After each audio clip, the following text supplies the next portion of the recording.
You get too out of it. A circle around the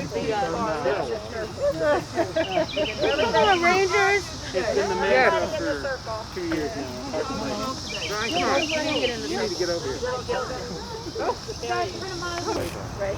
Hi, my name is Carolyn Davis, and usually at the start of every Earth Squad meeting, we count 1, 2, 3, and then we holler out we holler out cheers.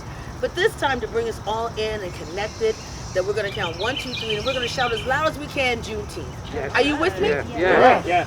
Can you count down, guys? As loud as you can. 1, 2, 3. Juneteenth!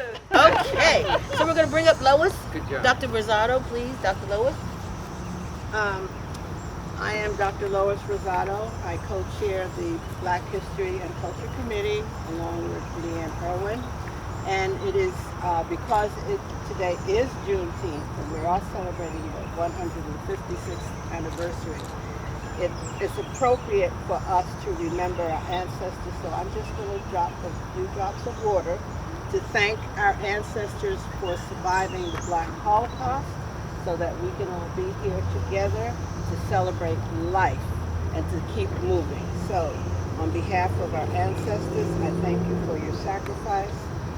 I thank you for your strength, your tenacity, and I ask you to look down on us today and just bring us all together in hope so that all people that live in the United States of America can celebrate freedom as we are doing today for Juneteenth.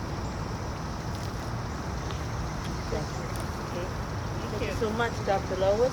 Now, we were going to bring on our mayor, Mayor Bird. Behind you. Oh. That's right. Okay, guys, that's a good. You got me back. But No, he's tall. Yeah, Okay. that's fine. So first of all, good afternoon, right? Yep. Good afternoon, everybody. And thank you guys so much for being here. First of all, let me acknowledge each of my colleagues. Mayor Pro Tem Jordan is here. We got Councilmember Ed Keys is here. We got Councilmember Rita Mack. I know I saw Councilmember Jay Davis. And I believe that is everybody that I'm seeing here today. So first of all, let me acknowledge them. Let me also thank our fantastic City Recreation Department. I know some members of which are here today. Mr. Butler, Mr. Frank, our park rangers. They were fabulous. Yeah. They were fantastic. You know, it was a team effort. And of course, most of all, I want to especially thank each and every one of the members of the Greenbelt Black History and Culture Committee, including Dr. Lois Rosado, Ms. Irwin, and everyone else who was involved in not only helping to plan this, but also helping to plan a lot of Black History Month programming and other programming to make sure that Black history and culture are celebrated here in the great city of Greenbelt. Look, I'll be brief. June 19th, 1865. General Gordon Granger delivered that news in Galveston, Texas, and as we look back on that moment, it is so beautiful that we're celebrating this event here today. It is also so beautiful that in the United States of America, just 2 days ago, the United States government, both the Senate, the House, and the President, finally took the step of recognizing this as a federal holiday. All I want to make sure that I say today is that we ask ourselves the question, are we interested in Juneteenth or are we committed to Juneteenth? Are we interested in Juneteenth or are we committed to Juneteenth? I believe that everyone here today is not only interested, but has the capacity and the willpower within them to commit themselves to Juneteenth. Because on one hand, you can say Juneteenth is a holiday. A holiday. On the other hand, we can look at Juneteenth as a dedication to a set of principles about Black liberation. Because as I think about today, we have to commit ourselves to Juneteenth, in addition to being interested in Juneteenth. In these United States of America in 2021, if we still have mass incarceration, we have to commit ourselves to Juneteenth. If we still have police brutality, we have to commit ourselves to Juneteenth. If we still have people that don't want to make sure that our schools actually teach our children our history, both good and bad. We have to commit ourselves to Juneteenth. If we still have housing inequity, if we still have food inequity, we have to commit ourselves to Juneteenth. If we still don't have reparations, we have to commit ourselves to Juneteenth. Together we can do that. We can do that in Greenbelt, we can do that in Prince George's County, we can do that in the state of Maryland, we can do that in this country together. So I want to thank you guys so much for having me, and I look forward to celebrating the rest of the day with you guys. Now, So I was just going to say a little bit about the legacy history of gardening in Greenbelt. You know, when Greenbelt was conceived of and designed and laid out in 1937, one of the inspirations was the Garden City movement, which was the whole idea that you can kind of balance, get the best of a rural lifestyle and an urban lifestyle. You know, it's something, the garden movement was actually sort of baked into the design of Greenbelt and, you know, throughout the city at that time in community gardens. And over time, you know, that tradition of gardening has been very, very important as a means of sustenance, sustaining people. In World War II, the idea of victory gardens was something that was very important here. So, you know, gardening, the tradition is a big part of Greenbelt. Now, the Three Sisters concept, the idea that corn, beans, and squash, when you put them together, you know, they sort of energize each other. So, you know, that concept, the story... Which is a Native American. It's a Native American one. The story goes something like this. Yeah. The Three Sisters were actually, you know, three indigenous people, three sisters, who loved each other very much, but they were very different. But when they all got together and worked together, they supported one another and made everything stronger. Working together works. So the symbolism of three sisters in the city of Greenbelt, it's a powerful symbolism. You know, because you got Greenbelt West, you got Greenbelt East, you got the center, you got a lot of neighborhoods. But, you know, when we all kind of come together and work together as one, we're much, much stronger. So, long story short, you know, on this occasion of Juneteenth, you know, we're rededicating this garden.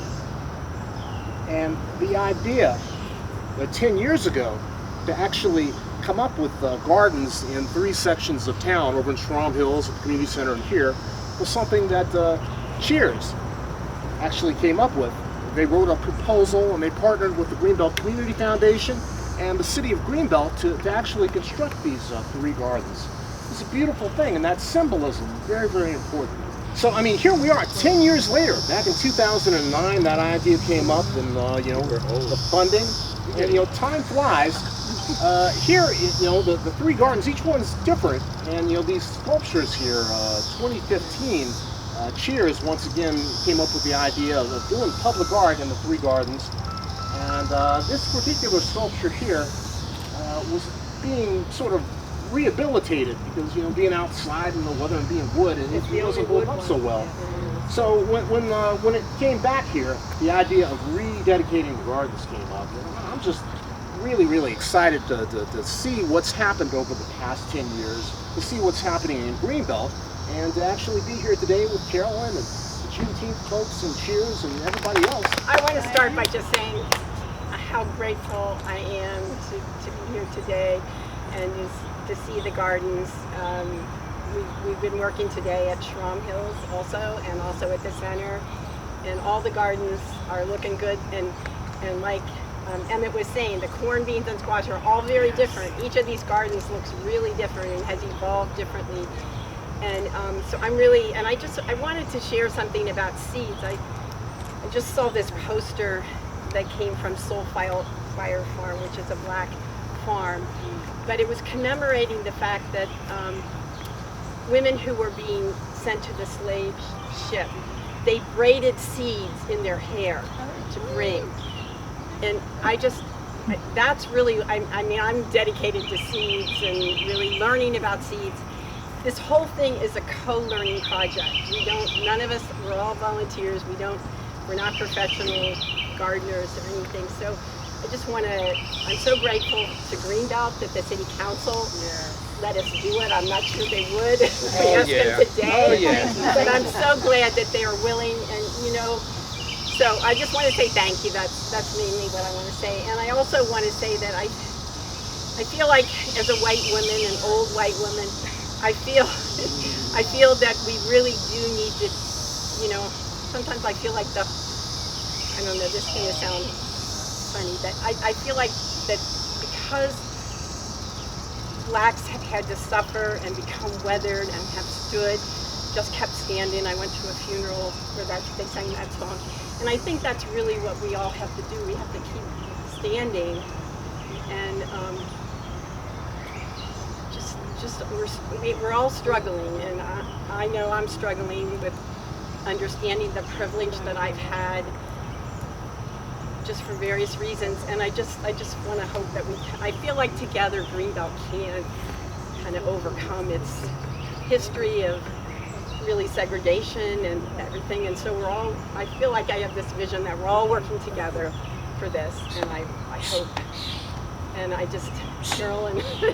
Carolyn is my tower of strength, I would like to say. So anyway, thank you. Carolyn, Maggie, Bob, I've been around to see all of you. You haven't gone to Trump Hills and seen Effie up there. She's working out really hard. Yeah. But all of you together have been working. Yeah. I have now promised, I don't know how I did this, to be there 2 days a week in the morning to help Effie. Effie is amazing. Yes, thank you. I was just going to say, everybody has thanked various groups and various, especially the young people. That's our future right here. It is. And the fact that Carolyn has been working with the Earth Squad for so many years, some of those young people are now young adults. Yes, they are. And they are going to be working, I'm sure, in many, many ways. Because, yes, we're working with the garden, we're working with the green, but one of the biggest things that we have to, as a group, as a unified group, we have to work for not only environmental justice, but also the environment, period.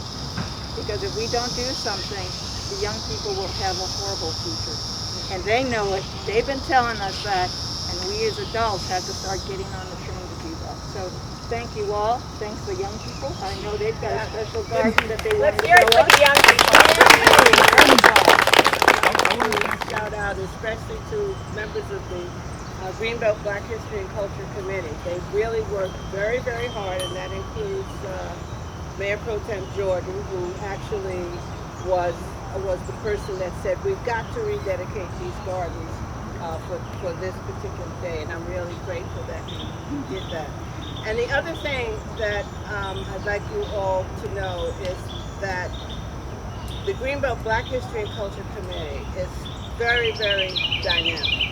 And I think for today, I'd like to also thank Opal Lee, because Opal Lee was the person that pushed Juneteenth, and it was really her hope that it becomes a national holiday.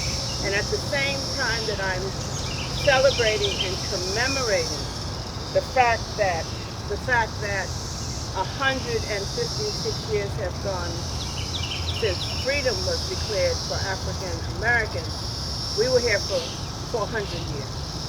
So, I mean, you all can do the math. 400 years, and it wasn't until 1865. And not only that, while we are grateful and we can now all acknowledge Juneteenth, we also have to acknowledge that we're losing our votes. And we still have to work very hard to preserve freedom, not just for African Americans, for all of us, for everybody. Everyone has a right to make a choice, no matter what that choice is. Thank you all very much for commemorating this day with us. And remember, freedom is not free. You gotta work for it. And don't forget it. Freedom is not free. We fought too many wars. Leanne? Since we are exiting COVID restrictions, if you feel comfortable, how about we hold hands for a moment and say thank you to each other for being here today. Wait, I want your hand. If you're not comfortable, that's okay. Got a complete circle. That's very good one, Leanne. Everybody. Okay. All right. This way a little bit. Okay. You're doing 1, good. 2, 3. Thank you. Thank you. Thank you. With that said, thank you. Appreciate it.